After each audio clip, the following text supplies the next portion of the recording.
संसार का एकमात्र ऐसा मंदिर जहां भगवान विष्णु ने एक राजा के पापों का नाश करने के लिए कूर्म अवतार में दर्शन दिए थे और आज भी कछुए के रूप में उनकी पूजा होती है। ये कथा है राजा श्वेत की। राजा श्वेत अत्यंत धार्मिक, कर्मठ और उत्तम चरित्र वाले शासक थे। वे भगवान विष्णु के परम भक्त थे। परंतु कहा जाता है, जब समय प्रतिकूल होता है तो मनुष्य अपने स्वभाव के विपरीत भी कार्य कर बैठता है। यही भूल राजा श्वेत से भी हो गई। एक दिन अपनी दैनिक दिनचर्या के अनुसार जब वे टहलते हुए नदी के घाट पर पहुंचे तो उन्होंने वहीं एक अत्यंत सुंदरी साध्वी को कठोर तपस्या करते हुए देखा। राजा उनके रूप और तेज से मोहित हो गए और अनजाने में उनकी तपस्या भंग हो गई।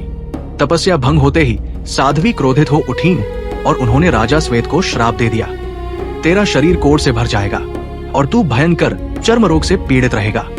श्राप मिलते ही राजा स्तब्ध रह गए। देखते ही देखते उनके शरीर में घाव उभर आए। वे उसी घाट पर बैठकर फूट फूट कर रोने लगे और भगवान विष्णु की प्रार्थना करने लगे। राजा श्वेत ने उस असह्य पीड़ा को सहते हुए वर्षों तक कठोर तपस्या की। उनकी भक्ति और विनय से प्रसन्न होकर अंततः भगवान विष्णु उनके सामने प्रकट हुए, वह भी अपने विराट कूर्म अवतार में। भगवान ने अपने सुदर्शन चक्र से वही एक दिव्य सरोवर का निर्माण किया और राजा श्वेत से कहा, हे राजन, इस पवित्र सरोवर में स्नान करो, तुम्हारा रोग नष्ट हो जाएगा। राजा ने जैसे ही उस सरोवर में स्नान किया, उनका भयंकर कोढ़ क्षण भर में समाप्त हो गया और वे पूर्णतः स्वस्थ हो उठे। उस दिन से उस पवित्र सरोवर को कहा जाने लगा श्वेत पुष्करणी। राजा के आग्रह पर भगवान विष्णु वही कछुए के रूप में स्वयं प्रतिष्ठित हो गए और आज भी भगवान कूर्मनाथ उसी स्थान पर कछुए के रूप में पूजे जाते हैं।